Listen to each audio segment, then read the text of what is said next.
원투펀치 레드, 블루, 옐로가 모였습니다. 크로스! 죄송해요. 크로스는 아니, 그거는 옛날 그 영희 철이 크로스 아이젠버그라고. 아니에요. 뭐 울트라맨 그런 시대 때나 요즘 나오는 거예요. 초등학교 그거. 고등학생 여러분들 크로스 안 하십니까? 이거는 그래요? 만인 공통어라고. 아니 할수 그 있을 것 같아요. 크로스의 원조는 장지현 위원 말이 맞아요. 아 그래요? 저는 그래서 괜히 철이 영희까지는 아니에요. 그게 아마 어쨌든. 70년대 그죠? 나왔어요. 그쵸. 70년대 말, 80년대 초. 이렇게 어쨌든 오랜만에 또 레드, 블루, 옐로우가 모였어요. 그 이유가 있죠. 바로 챔피언스리그 결승전을 이제 앞두고 있잖아요. 일요일입니다. 일요일 날 새벽 이제 4시. 에 펼쳐지게 되는데 이 경기가 어떻게 될지 저희가 또 이제 프리뷰를 해봐야 되기 때문에 저희가 또 이렇게 긴급 소집을 했습니다. 이렇게 또 맨시티와 첼시가 결승까지 올라가실 거라고 좀 생각하셨어요? 맨시티는 생각했고요. 네. 바이에른 뮌헨의 레반도프스키 선수가 부상을 입는 순간부터 그렇죠. 우주의 기운이 맨시티 쪽으로 좀 가는 거는 그건 감지가 됐었고요. 그리고 워낙에 지금 맨시티가 보여주고 있는 경기력 자체가 거의 뭐 지금 현재 기준으로 봤을 때는 유럽에서 최고의 팀이라고 해도 과언이 아니기 때문에 네. 맨시티는 뭐 있어야 될 자리에 있다. 그리고 과르디올라 감독이 여태까지 이제 바르셀로나 떠난 이후에 챔피언스리그 결승 진출이 여태까지 없었잖아요. 그래서 어떻게 보면 이제 특히 바이에른 뮌헨 팬분들로부터 상당히 또 공격도 많이 당하는데 어찌됐건 그럼에도 불구하고 과르디올라의 축구는 바르셀로나 때와 바이에른 뮌헨, 맨체스터 시티 이렇게 비교를 해보면 조금씩 계속 또 진화를 해왔거든요.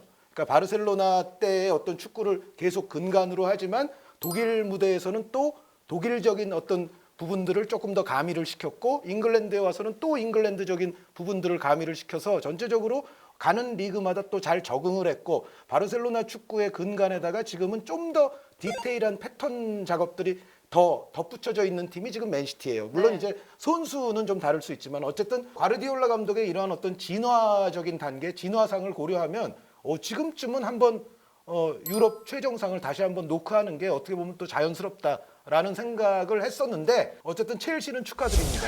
네. 아니 진짜 장현님께 그 상대가 여쭤보는 첼시가 게 됐으니까. 그러니까요. 네. 근데 그 경기를 또 중계를 하신다는 얘기를 들었어요. 아, 그 감회가 그래서 어떠세요? 솔직히 이렇게 뭐 첼시 경기는 사실은 솔직히 첼시 팬의 입장에서는 부담스럽죠 중계가 항상. 그쵸. 그래서 더 이렇게 좀 예민하고 날카롭게 중계를 들어가요. 심호흡 한번 쭉 하고 중계 전에 계속 마인드 컨트롤 하고 들어가요. 근데 항상 좀 부담이 있죠. 근데 아마 저 스포티비에서 제가 프리미어리그를 계속 중계를 했으니까 프리미어리그 팀이 붙어서 아마 저를 배정한 것 같아요. 네. 원래라면 저 한준희 형님이 하셔야 그런 게 되는데 어딨어요. 이번 계속 결승전도 중계할 때만큼은 네. 예, 나는 아무 팬도 아니다 이러고 항상 들어가거든요. 나는 아무 팬도 아니야. 아무 마인드 팬도 컨트롤. 아니야. 이러고 이제 들어가거든요. 이너피스. 해설자의 이 프로 자세를 또 보이려고 네. 노력을 좀 하려고 합니다. 요 경기 좀 어떻게 예상을 하세요? 이제 좀 분석을 해봐야겠죠? 저는 화두만 그냥 던져드리겠습니다. 네. 일단 첼시가 그래도 근자의 맨체스터 시티를 상대로 2판을 이겼어요. FA컵에서도 이겼고 네. 리그에서도 이겼는데 다만 그 맨체스터 시티는 베스트 맨체스터 시티는 아니었어요. 뭐 영어 표현을 좀 쓰자면 익스페리멘탈 맨체스터 시티. 그러니까 실험적인 맨시티를 2번 상대했는데 첼시가 다 이겼어요. 네. 이 결과는 일단 첼시 입장에서는 심리적인 자신감은 어느 정도 그래도 좀 가져갈 수 있을 그렇죠. 겁니다. 우리가 그래도 최근엔 다 이겼잖아. 그리고 투헬 투버지께서 오신 이후에 우리 팀 확실히 좋아졌잖아요. 여러 부분에서 분명히 자신감은 가져갈 수 있을 텐데 다만 이제 과르디올라 감독 입장에서도 이 정말 중요한 마지막 한 경기를 남겨놓고는 앞선 2경기를 졌던 게 그렇게 나쁜 것만은 아니라는 말씀은 드리고 싶어요. 그러니까 이제 과르디올라 감독은 이런 식으로 했는데 좀 좋지 않았고 그보다 이제 2번째 경기에서는 더 실험을 했는데 역시 좀 별로였어요. 그렇다면은 이제 맨체스터 시티는 나아갈 길이 어느 정도 이제 정해져 있어요. 특히 이제 챔피언스 리그에서 최근에 활용하던 거의 뭐 가짜 9번 스타일의 선수를 2명을 배치하는 그러니까 이제 기본적인 포메이션은 4-3-3이지만 4-3-3의 공격형 미드필더 1명과 또 앞에 있는 선수 1명이 거의 더블 가짜 9번 같은 역할을 하는 뭔가 이제 그런 포메이션으로 나올 거고 나올 선수들도 어느 정도는 다 맨체스터 시티는 결정이 된 것 같아요. 네. 근데 오히려 이제는 공이 이제 투엘 감독 감독에게 넘어간 것 같습니다. 투엘 감독이 제가 봤을 때는 과르디올라 감독에 비해서는 생각해야 될 부분이 조금 더 많지 않을까. 그러니까 전체적인 지금 어떤 맨시티의 경기력적인 부분으로 봐도 그렇고, 그리고 과르디올라 감독은 이미 이전의 두 경기에서 어느 정도 실험들을 다 해봤기 때문에 이번에는 정말 나아갈 방향이 어느 정도 이제 확정이 됐거든요. 그런데 투엘 감독 같은 경우에는 이제 제가 이제 지금부터 질문하는 건데 네. 공격 라인을 어떻게 꾸릴 것이냐를 조금 생각을 해야 될 것 같고요. 그 얘기는 뭐냐면 마운트 선수와 베르너 선수는 일단 들어가긴 할 텐데 요 선수의 배치가 이제 어떻게 되느냐입니다. 그러니까 베르너 선수가 그래도 가운데 스트라이커 자리에 서느냐, 아니면 이 자리에 하버츠 선수가 오면서 역시 맨시티 비슷하게 약간 가짜 9번 스타일의 선수가 오고, 베르너 선수는 기본적으로는 측면으로 약간 돌면서 전체적인 맨시티의 수비진을 좀 측면 쪽으로 분산시키는 역할을 하게 될 것이냐, 아니면 이제 또 뒷공간 공략할 때 이제 뒷공간을 측면으로 돌아나가면서 주로 이제 파괴하는 그런 역할을 베르너 선수가 맡게 될 것이냐, 이제 그 부분이 있고, 그리고 중앙 미드필드를 또 어떻게 놓느냐도 조금 봐야 될 것 같은데 네. 물론 기본적으로는 조르지뉴 선수와 캉테 선수가 있죠. 캉테 선수 또 최근 경기력도 아주 좋았습니다만, 그런데 이제 조르지뉴 선수 쪽이 뭔가 좀 최근에 실책성 플레이들도 있고 약간 이제 미진한 경기력이 나오는 때가 있거든요. 자, 그러면은 과연 이거를 그래도 조르지뉴 캉테의 조화를 믿고 기본형으로 갈 것인지, 아니면 조르지뉴 자리에 약간의 또 변칙을 줄 것인지, 이 변칙을 줄 수 있는 방법은 이제 몇 가지가 있을 겁니다. 그리고 지금 첼시의 어떤 부상자 문제나 이제 이런 거는 지금 두 팀이 사실 부상자는 거의 없지만 네. 맨디 골키퍼의 몸 상태가 이제 어떻게 될 건지. 근데 맨디 선수는 웬만하면 저는 이제 나오게 될 거라고는 보이는데 과연 그래도 이게 또 어떻게 될 건지. 그리고 최근에 이제 첼시가 윙백과 센터백을 약간 그 자리 이동을 시켜서 실험을 했던 것도 좀 있거든요. 그런데 아마 이 부분은 제 생각에는 원래대로 좀 돌아오지 않을까 싶어요. 맨시티를 상대했을 때는 그게 최근에 상대했던 다른 팀들 같은 경우는 뭐 이제 예를 들어 뭐 바디 선수라든가 뭐 이제 이런 선수들의 또 스피드를 잡기 위해서 뭔가 그런 교체도 있었지만, 아마 맨시티는 특히 가짜 9번 형태들로 나올 가능성이 높기 때문에 아마 제대로 좀 돌아오지 않을까 싶긴 하지만, 전체적으로 보면은 투엘 감독이 과르디올라 감독보다는 뭔가 선발 라인업이라든지 선수들의 위치 조정이라든지 그런 선택의 문제에 있어서 조금 더 신경을 기울여야 되는 결승전이다. 네. 그런데 아마 이 어떤 선택의 문제에 있어서 가장 최선이 뭔지는 장지현 의원이 이미 생각을 하고 계실 겁니다. 그래서 제가 어떻게 생각해요? 장지현 의원에게 넘기겠습니다. 아니 정말 팬들이 펩과 이제 투엘의 지략 대결이 어떨지를 정말 궁금해하더라고요. 그렇기 때문에 이 부분을 장 의원님께서, 이 전문가님께서 제대로 좀 알려주세요. 에이, 한 의원님이 좋은 말씀을 다 해주셨고요. 지금 경기는 한 의원님이 앞서 말씀해 주셨다시피 FA컵 준결승과 최근 리그 경기 맞대결이 있긴 있었지만 네. 실질적으로는 첫 맞대결이라고 봐야 돼요. 그러니까 올 시즌에 맨시티는 챔피언스리그 토너먼트 들어가는 단계에서 이미 펩은 올 시즌 목표는 물론 리그 우승도 같이 하는 것도 중요하지만 점수차가, 승점차가 많이 벌어지고 있는 상황이었고, 챔피언스리그가 정말 중요했습니다. 그거는 계속된 수뇌부의 맞아요. 어떤 기대도 있었고, 또 팬들의 기대도 챔피언스리그를 이제는 처음으로 결승도 한 번도 못 갔었기 때문에 따야 되지 않느냐. 그래서 모든 사이클을 아마 토너먼트 단계부터는 챔피언스리그 사이클에 맞췄었어요. 네. 그래서 FA컵 준결승 같은 경우도 8강 도르트문트 2차전 끝나고 첼시랑 FA컵 결승이 있고, 그 다음에 리그 한 경기 있고, 그 다음에 또 리그컵 결승에 바로 또 파리 경기였거든요, 챔스. 그러니까 그때 어떻게 보면 일부러 실험하려고 했다기보다는 로테이션을 그 전에도 토너먼트 단계에서 계속 하고 있었습니다. 그래서 FA컵 준결승 때도 제일 지금 중요한 선수들이 맨시티는 필 포든, 마레즈, 윈도안 이런 선수들이잖아요. 그 세 명 다 선발에서 뺐고, 베르나르도 실바, 워커 선발에서 다 빠졌던 경기였어요. 그리고 그 경기는 또 후반에 예기치 않게 초반에 데브라이너가 부상으로 빠지면서 네. 예기치 않은 또 데브라이너 없이도 실험을 또 해보게 된 상황이었고, 그 다음 리그 경기도 바로 파리와의 경기 다음 경기였어요. 그래서 로테이션 타이밍이었어요. 그 경기는 앞서 말씀드린 선수 외에 데브라이너까지 선발해서 뺐어요. 물론 경기 중에도 실험을 한 번 했죠. 아구에로가 파넨카 페널티킥을 한번. 파넨카가 실험이에요? 이제 농담 삼아 하는 얘기입니다. 두 경기는 한 의원님 얘기대로 뭐 맨시티가 일부러 실험을 하려고 첼시가 당연히 챔스 결승에 올라올 거다 이렇게 예상해서 실험을 했다기보다는 사이클에 그냥 맞춰서 로테이션을 계속 돌리고 있었거든요. 그래서 그 과정에서 나왔던 경기였기 때문에 역시 당시에 맨시티는 실질적으로는 뭐 완전히 일군이 아니죠. 네. 로테이션 멤버들이 나왔다고 봐야 되겠고 물론 로테이션 멤버도 제수스나 스털링이나 다 뭐 페란 토레스 좋은 선수긴 하지만 여전히 올 시즌은 그 선수들은 사실은 백업이라고 봐야 됩니다. 네, 펄스 나인 운영을 훨씬 많이 했기 때문에 다른 선수들을 주축으로 해서 뭐 데브라이너가 펄스 나인을 하던 필 포든이 하던 베르나르도 실바가 하던 여러 선수 유형을 펄스 나인으로 놨었거든요. 그래서 어쨌든 그것이 플랜 A고 현재로서는 그 과정에서 로테이션이 됐다. 지금의 이 결승전은 실질적으로 투헬과 시티의 베스트 멤버끼리의 그렇죠. 첫 맞대결이라고 봐야 되겠고 네. 모르겠습니다. 맨디 키퍼가 지금 갈비뼈가 좀 좋지 않은데 현지의 첼시 담당 기자들은 괜찮다, 나올 수 있다는 기사가 많아요. 거기에 이제 크리스텐센 선수가 지난 아스톤 빌라 마지막 라운드는 대기 명단에 들어갔었거든요. 크리스텐센이 이제 어느 정도 일주일 정도 몸 상태를 회복해서 뛸 수가 있으면 역시 기존에 있었던 중요한 경기, 특히 맨시티 같이 공격력이 좋은 팀들은 리디거, 티아고 실바, 크리스텐센 그리고 아스플리쿠에타의 윙백 이 체계로 나올 가능성이 크죠. 네. 그래서 크리스텐센이 이제 어떻게 되느냐.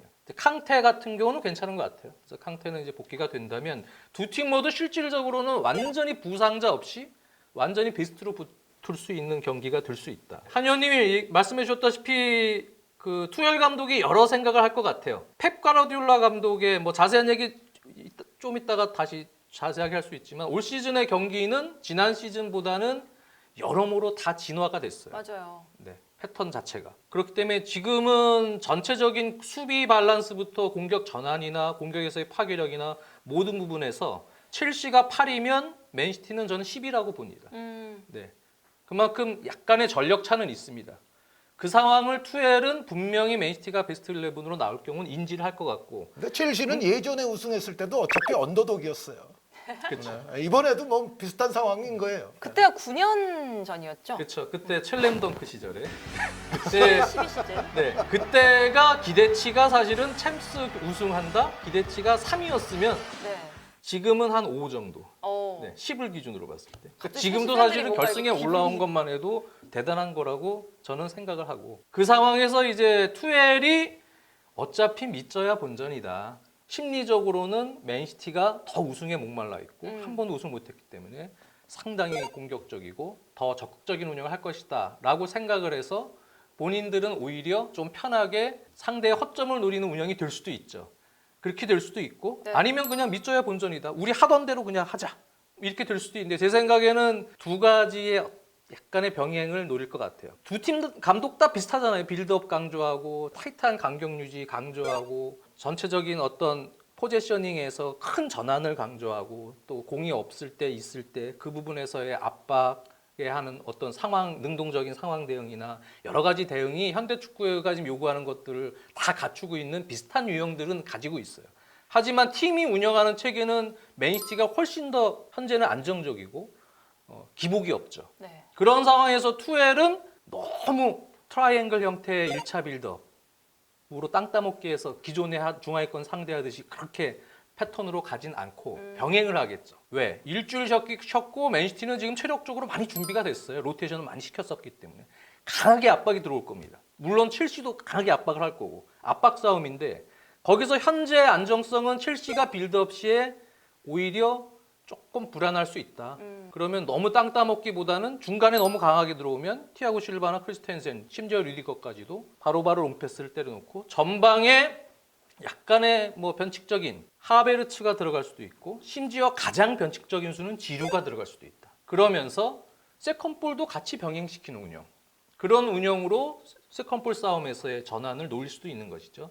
그래서 여러모로 투엘은 여러 가지 생각을 할 것 같고 본인이 가지고 있는 원래 정상적인 색깔로 밀어붙이려면 마운트를 계속 내려서 같이 활용시켜야 돼요. 조르지뉴와 캉테의 중심에 있는 빌드업 체계가 윙백부터 해서 결국은 그 선수가 트라이앵글에서 기점이 돼서 1차 빌드업이 되기 때문에 맨시티는 허리에서 그 두 선수 중앙 미드필더가 두 명이 오르락내리락 받쳐줄 때 엄청난 압박을 할 거라는 얘기죠. 그 부담을 털어주려면 2선이지만 중미와 2선 사이 역할을 하는 마운트를 계속 활용시킬 수밖에 없거든요. 네. 그거는 이제 공격에 또 부담이 되기 때문에 투엘이 어떤 선택을 할지는 지켜봐야 되겠지만 아마 제 생각에는 약간의 보수적인 노선과 기존에 하던 패턴을 적절히 섞어서 뭐 압박을 했을 때 풀 수 있을 것 같으면 짧게 가고 그렇지 않고 위험할 때는 롱패스를 아끼지 말아라. 아마 그런 패턴으로 가지 않을까 일단 그렇게 생각하고 있습니다. 아까 한현님이 얘기해 주셨는데 조르지뉴 자리는 어떻게 될 것 같으세요? 조르지뉴 선수의 최근 경기력에 대해서는 어떻게 생각하세요? 그래서 조르지뉴 선수 같은 경우는 이제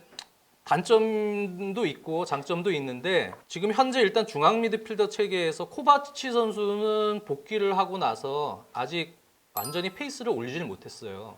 그래서 풀핏이라고 보기가 힘들어요. 물론 모릅니다. 제가 저 첼시 구단 내에 들어가서 지금 본 건 아니기 때문에 일주일간 풀핏을 올려서 코바치치가 나올 수도 있어요. 근데 기본적으로 이제 압박이 강할 수밖에 없는 저항을 받을 수밖에 없는 경기이기 때문에 조르지뉴의 장점은 시야가 확보된 상황에서는 상당히 안전하고 편안하고 른 패스로 기점에서 빌드업을 풀어주는 역할을 잘하지만 등을 졌을 때 시야를 확보할 수 있다는 것은 압박하는 선수보다 먼저 공을 퍼스트 터치를 할 수 있는 여유를 갖고 오프더볼 움직임을 가질 수 있다는 얘기거든요. 네. 하지만 압박이 미리 강렬하게 들어오면 등을 지는 상황이 발생이 되고 그때는 피지컬적으로 사실은 미스가 나오는 경우들이 있어요. 그래서 지난 경기도 마찬가지로 하다가 뭐 할 수 없이 뭐 가까이 있는 괜히 코바치치에게 백패스 이렇게 하다가 코바치치가 뺏겨서 문제가 발생하는 상황이 되듯이 그 조르지뉴는 이제 그런 문제 있지만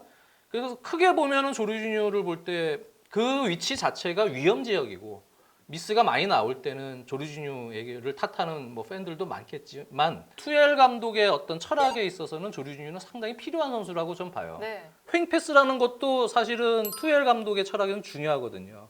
횡으로 주거나 리턴을 줘서 시야를 확보하게 해줄 수 있는 선수에게 다시 전환을 시키는 거. 물론 조르지뉴의 약점은 큰 패스는 사실 좀 떨어져요. 맨시티는 큰 패스를 잘하는 선수도 많거든요. 큰 전환을. 그 부분은 약점이지만 그래도 필요하다. 그리고 코바치치의 폼이 어떤지 모르기 때문에 현재로서는 캉테와 조르지뉴로 갈 가능성이 저는 크다고 보는데 네. 이제 그런 불안감이 있겠죠. 상대 맨시티가 분명히 그렇게 들어올 거예요. 윙백 잡고 앞선에서 미드필더까지 페르난지뉴 혹은 로드리가 누가 나올지 모르겠지만 그 선수 앞쪽에 있는 선수들은 엄청나게 숫자 싸움을 해서 전술적 마크를 둘 거예요. 분명히 첼시는 3-4-2-1로 나올 거라고 예상을 하나에서 준비를 하겠죠. 게임 플랜을 짜겠죠. 그러면 조르지뉴는 이제 압박에서 실책이 유발될 수가 있기 때문에 아마 주문을 하겠죠. 빌드업 체계가 중앙으로 가서 빌드업이 되는 트라이앵글 형태가 있고요. 그리고 어떤 경기는 조르지뉴가 압박을 너무 많이 받아서 견제가 되는 경기들이 있어요. 네. 리그 경기에서. 그럴 때는 코바치치를 기용을 했을 때 코바치치를 왼쪽으로 아예 빼서 사이드로 완전히 빼서 트라이앵글로 놓고 윙백을 또 트라이앵글에서 대각선으로 움직이게 해서 거기서 푸는 경기들도 있어요. 그러니까 투엘이 조르지뉴가 좀 위험하다 싶으면 뭐 코바치치를 기용을 해서 캉테랑 그런 식으로 이제 코바치치가 왼쪽에서 빌드업을 하게끔 만들 수도 있죠. 그거는 이제 감독의 선택인데 근데 기본적으로는 아마 조르지뉴 쪽으로 조금 더 가깝게 일단 선발은 가지 않을까 저는 보고 있어요. 물론 최근 경기 약간 위험 지역에서 미스들이 좀 있긴 했지만 네. 그래서 그렇게 보고 있습니다. 그 제임스 선수는 선발 못 나오나요? 일단은 아스필리쿠에타가 요즘에 윙백으로 상당히 잘하고 있기 때문에 그래서 제임스를 3경기 연속 지금 스토퍼 위치에 놨단 말이죠. 거기서 그렇게까지 또 못하고 막 그런 건 아니에요. 어지간히 했어요 지금 제임스가. 그래서 크리스텐센이 지금 완전한 폼이 아니면 복귀한 이후에 지금 지난 경기 대기 명단인데 교체 출장을 못했다는 얘기죠. 네. 그래서 제가 몸 상태를 모르겠습니다. 완전한 폼이 아니면 아마 그대로 최근 경기처럼 제임스를 스토퍼로 놓을 수도 있죠. 그러니까 다시 제임스가 윙백 가고 아니요. 아스필리쿠에타가 돌아오는 그런 건 아니고. 그럴 수도 있고. 네, 네, 그러니까 상대가 근데- 다르니까 상대 공격수. 근데 요즘에 사실은 뭐 바디나 이런 선수, 빠른 선수 잡으려고 했던 부분도 있지만 제가 레스터전 중계하고 그 다음 경기까지도 계속 제임스를 스토퍼로 놨거든요. 네. 그 얘기는 이제 아스필리쿠에타가 수비 커버도 상당히 리커버리를 잘해주고 공격에서도 윙백으로서 최근 좋다. 그리고 제임스도 스토퍼로서의 거기 위치에서의 돌아뛰는 선수들, 특히 하프 스페이스 공략이 많은 팀들은 순발력이 있기 때문에 거기서 스토퍼 역할도 괜찮다라고 봤을 수 있죠, 투엘은. 그냥 그 체계로 나갈 수도 있는 거예요. 근데 그 카드는 이제 상황에 따라서는 첼시가 만약에 실점이 되거나 더 공격적인 상황이 필요할 때는 또 그냥 바꿔버리면 되거든요. 제임스가 윙백으로 가서. 그래서 그거는 좀 지켜봐야 되겠지만 기본적으로 저는 이번 경기만큼은 윙백을 상당히 높이 전진시켜서 빌드업을 하는 체계지만 네. 하지만 이번 경기는 윙백들을 조금 보수적으로 한쪽은 내려서 숫자를 좀 맞춰놓고 빌드업을 하거나 하는 형태로 완전히 올려서 적극적인 운영을 하기보다는 조금 조심스럽게 할 가능성은 높다. 그리고 후반까지는 계속 시속 게임을 끌고 가서 심리적으로 맨시티를 조급하게 만들어서 실책을 유발시키는. 맨시티는 꼭 우승을 해야 된다는 그런 게 더 강할 수도 있잖아요. 네. 심리적으로. 그러니까 더 공격적으로 나올 때 점유율은 조금 내주더라도 오히려 그 상황에서 역습 기회에서 더 효율적인 승부를 볼 수 있다. 그래서 단판 승부에서는 챔스에서는 오히려 그렇게 효율적으로 나섰던 팀들이 객관적 전력에서 약간 약한 팀이 우승하는 경우들이 좀 있었거든요. 그렇죠. 그래서 그런 경우를 단판이기 때문에 볼 수도 있겠죠. 지금 한 의원님 네. 웃으시는 거는 지금 살짝 장 의원님의 바람을 아니, 그러니까. 먹기 때문에 그런 것 같은데. 아니 근데 정말로 이 경기가 제 단판 아니, 저 바람이 살짝 이렇게 UEFA 나오는 챔피언스 것 리그 저 같아요. 유로피언 챔피언 클럽스컵 역사 때부터 그러니까 언더독이 많이 했는지 페이보리트가 많이 했는지 한번 그 계산. 페이보릿이 많이 했죠. 근데 제가 한 얘기는 첼시가 예전 첼렘덩크 때도 그랬으니까. 제가 솔직하게 말씀드립니다. 첼시는 객관적으로 힘들어요. 우승하기 전 힘들다고 봅니다. 첼시가 여기서 잡으려면 네. 몇 가지가 다 되는 날처럼 다 잘 돼야 돼요. 또 미친 척하고 또 압박 성공해서 베르너가 진짜 골을 넣는 네. 그런 상황이 될 수도 있고. 예, 그게 제일 중요하죠. 네. 또 셋피스에서 후반에 뭐 지루가 들어와서 으아 이걸로 하나 그냥 넣을 수도 있고. 그러니까 되는 날에 종합 선물 세트가 만약에 그날 되면 네. 그러면 승률이 좀 확률이 있지 않을까. 근데 진짜 말씀대로 단판 승부기 때문에 몰라요. 그렇죠. 단판 승부기 때문에 이제 우주의 기운이 이제 그날 어떻게 가느냐의 문제인데, 근데 그런 게 잘 안 되면 그냥 비슷비슷하게 간다 운이. 그러면 저는 맨시티가 이긴다고. 아니 그 베르너 선수 결정력은 정말 중요하죠. 왜냐하면 베르너 선수가 움직임을 보면 찬스는 참 잘 만들어요. 근데 어떻게 보면 그러니까 베르너 선수가 결정력 안 좋다고 비판받는 이유도 골 찬스는 자기가 많이 가져가기 때문에 사실은 그 못 넣는 것이 더 부각이 될 수밖에 없거든요. 네. 그러니까 찬스는 굉장히 잘 만든다는 건 우리가 인정을 해줘야 됩니다. 그런데 다만 이제 결정력이 좀 안 좋은데 레알 마드리드가 리버풀 이길 때 어떻게 이겼습니까? 비니시우스 선수가 이른바 세모발이 그날은 네모발이 됐거든요. 사각발이 됐어요. 그게 필요한 거죠. 그 부분은 굉장히 필요한 거고, 그리고 지루 선수가 의외로 제 생각에도 막판에 키 플레이어가 될 가능성도 있다고 봅니다. 결국 이런 경기는 두 팀 감독이 뭐 세계에서 뭐 첫째, 둘째를 다투는 뭐 전술가들이라서 굉장히 전술적인 게임이 될 수 있고, 실제로 얼마 전에 그 2대1로 승부났던 리그 경기는 굉장히 전술적인 경기였어요. 그러니까 상대가 내놓는 카드에 또 이쪽도 또 반응하는 카드를 내놓고 계속 그런 식의 공방 끝에 결국은 이제 아까 뭐 파넨카 실패 얘기도 하셨습니다만 결국은 첼시가 이길 수 있었거든요. 그런데 물론 이제 그 맨시티는 아까도 말씀드렸다시피 베스트 맨시티가 아니었기는 합니다만, 그런데 이 결승전 같은 이 매치는 전술 평론가들이 좋아할 만한 진짜 실험적인 그런 상황보다는 맞아요. 사실은 결승전 같은 한 판은 정말 그 백병전 막판에 그 우겨놓고자 하는 그 의지, 여기서 발생하는 변수, 이런 것들에 의해서 결정날 수 있는 확률도 꽤 높거든요.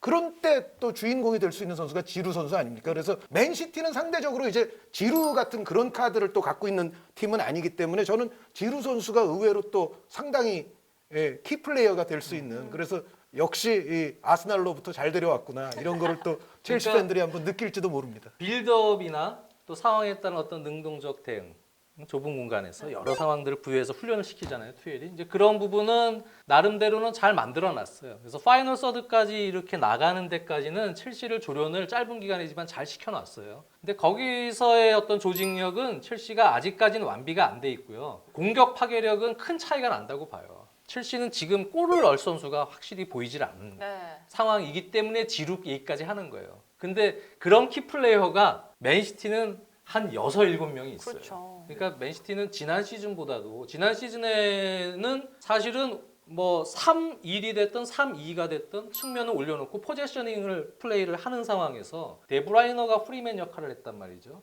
그래서 데브라이너가 측면에서 어느 정도 포지셔닝 역할이 주어진 한쪽 영역에서 3명 싸움을 하고 숫자 싸움을 했을 때 압박이 들어오면 이제 거기서 큰 전환으로 풀어서 두 팀 다 비슷해요. 이번 경기는 압박이 강하기 때문에 결국은 큰 전환을 누가 또 잘하느냐의 싸움도 있거든요. 근데 그런 상황에서 약간의 조금 획일적인 포지셔닝과 역할을 부여했었어요, 지난 시즌은. 그렇기 때문에 다른 팀들이 하프 스페이스를 막는 지역 방어를 대비를 잘했을 때 맨시티가 고전을 많이 했던 지난 시즌이지만 올 시즌은 달라요. 많이 진화가 돼서 공격이 거의 뭐 3백 3명 빌드업이죠. 한 명 뭐 저 풀백은 올라가더라도 그 교대로 올라가지만 보통은 칸셀루가 좀 자유롭게 중앙으로 올라가거나 또 전진해서 올라가고 워커가 조금 받치는 형태죠. 오른쪽에서. 뭐 그런 형태가 됐을 때 뭐 로드리나 페르난지뉴 같은 유형이 중앙을 받치고 지금은 그 앞선에서 윈도안, 필 포든, 뭐 베르나르도 실바, 뭐 마레즈 그 여러 선수들이 지난 시즌에 데브라이너가 했던 프리맨 역할을 같이 하는 경기가 많아요. 네. 그러다 보면 이제 상대가 완전히 내려서서 지역 방어만 할 수는 없거든요. 부분적으로는 상대 맨마킹을 붙어야 되는 상황들이 있는데 오프 더 볼 움직임을 상대가 가져가니까 그럴 때 결국은 압박에 실패하면 바로 또 큰 전환들이 한쪽에서 일어나고 그런 쪽에서 찬스들을 워낙 많이 잡았어요.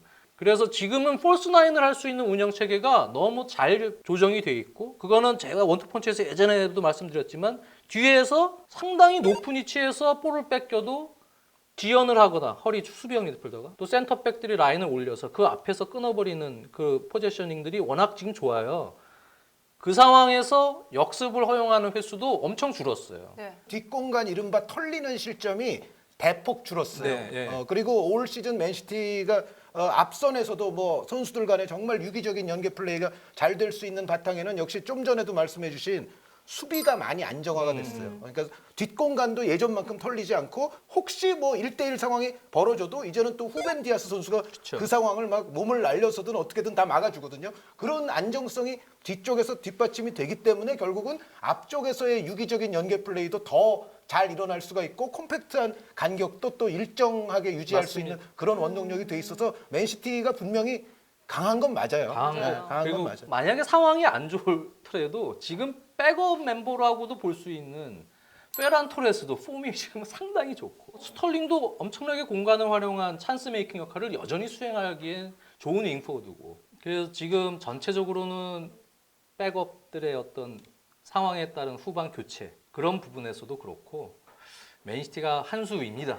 이제 그 상황을 투엘도 알겠죠. 알고 이제 가끔씩 챔피언스리그에서 예전에도 얘기했지만 이상한 전술로 들고 나와서 망하는 경우들도 있었지만 맞아요. 아마 그 정도까지 오버하진 않을 것 같고 머리를 적당한 엄청 선에서 쓰겠죠. 병행하면서 무언가 돌파구를 찾지 않을까 투일은 보고 있고 맨시티는 완전히 전공법으로 들어갈 거라고 전 봅니다. 맨시티에 대해서 조금 더 얘기를 해보자면 또 기록을 또 제가 해왔는데 첼시 킬러라고 하는 선수들이 몇 명 있어요. 아구에로가 지금 첼시를 상대로 15골 3개 어시스트를 통산? 했고 네. 그리고 또 데브라이너가 첼시 상대 3경기 연속 득점을 또 했어요. 그렇기 때문에 이런 것도 참 주목을 해봐야 될 것 같아요. 저는 이제 아구에로 선수 말씀을 하셨으니까요. 네. 맨시티 팬들이 가장 바라는 장면이 뭘 거냐고 생각해 보면 맨시티가 한 85분경에 한 2대 0으로 앞서고 있어요. 뭐 3대 0 되면 더 좋겠지만 그런 상황에서 이제 아구에로가 딱 이제 좀 늦은 투입이 되는 등장을 거예요. 거기서 마지막 골을 아구에로가 넣는 거. 그래서 뭐 한 3대 0이나 4대 0으로 게임 셋. 마무리를 하는 예, 거죠. 그거를 아마 맨시티 팬들은 가슴으로부터 바라고 있을 겁니다. 그러니까 우승이 확정되는 게 거의 분명한 상태에서 아구에로가 활용점정의 마지막 골을 하나 터뜨려주고 이제 팀을 그쵸. 박수 받으면서 떠나는 장면. 그렇게 되면 아마 맨시티 선수들 난리 날 거예요. 선수들, 최고의 뭐 팬들. 그림이 될 네, 거예요. 프리미어리그 출범 이후에 첫 우승할 때 퀸스파크 레인저스에서 종료 직전 극적인 아구에로 이 골이 터지듯이 코멘테이터의 그 코멘터리는 불멸의 그러니까요. 코멘터리예요. 네. 아구에로.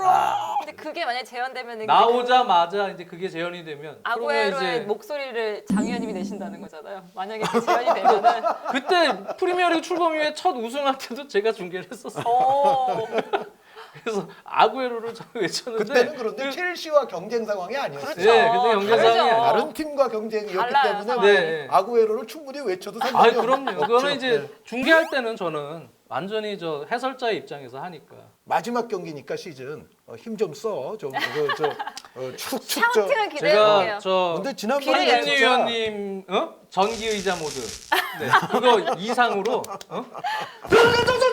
이렇게 할게요. 네. 어쨌든 이번 경기 이제 UEFA 챔피언스리그 결승전은 일요일 날 펼쳐집니다. 장 위원님의 명품 해설로 이제 시작이 될 텐데 굉장히 재밌는 경기가 될 것 같습니다. 축제니까. 네, 정말 네. 이 파티죠, 파티. 너무 이제 승패도 물론 중요하지만 즐기는 마음으로 다들 보셨으면 좋겠어요. 네, 우리가 이렇게 또 슈퍼리그 창설 이후에 이슈 이후에 또 한 번 모였잖아요. 이렇게 모이니까 참 좋은 것 같아요. 팬 여러분들도 좀 즐거워하실 것 같고 두 분 어떠셨어요? 일단 저희 제작진 분들이 좀 좋아하실 것 같아요. 이 촬영 시간이 단축되는 거기 때문에 이렇게 편집에 힘들어하는 제작진들. 자주 이렇게 중간중간에 네. 보통 평균 아마 한 달에 한 번 정도는 이렇게 모이는 상황이 생기지 않을까라고 저는 추측을 맞아요. 하는데 네, 이렇게 그 정도 괜찮은 것 같아요. 저희가 시즌 4에 한번 지금 잡았던 컨셉은 일단 한번 쭉 가보고 네, 맞아요. 아니 저희가 이게 또 레드, 블루, 옐로로 나누니까 저희끼리 사이가 안 좋은 거 아니냐 이런 또 얘기도 있는데 절대 그렇지 않습니다. 그렇지 않고요. 다양한 걸 보여드리기 위해서 하는 거니까 이렇게 또 간간히 저희가 또 큰 이슈들이 있을 때 모여서 하니까 여러분들 재밌게 봐주시길 바랍니다. 아니 그런데 큰 이슈가 진짜로 앞으로 계속 계속 많은데 많아요. 국가대표 축구대표팀 이 2차 월드컵 2차에선 이제 막판 마무리 단계에 접어들었죠. 올림픽. 올림픽이 또 시작되죠. 맞아요. 유로 유로도 2020, 2021 코파 아메리카 지금 뭐 지금 6, 7, 8월에 해당하는 이 지금 축구 이슈들이 엄청나게 많고 또 저 ACL 아시아 챔피언스 리그도 지금 챔피언스 리그도 또 들어가죠. 그래서 경기가 많아요. 네, 네, 그래서 정말로 지금 오히려 이슈가 많은 앞으로의 몇 개월을 지금 맞이하게 될 것 같아요. 네. 그렇습니다. 여러분들 저희가 또 모이는 날을 또 기대해 주시길 바라면서 일요일 경기도 재밌게 보시길 바라겠습니다. 이렇게 모였지만 레드, 블루는 없지만 옐로는 있으니까 여러분들 또 기대 많이 해주세요. 안녕히 계세요.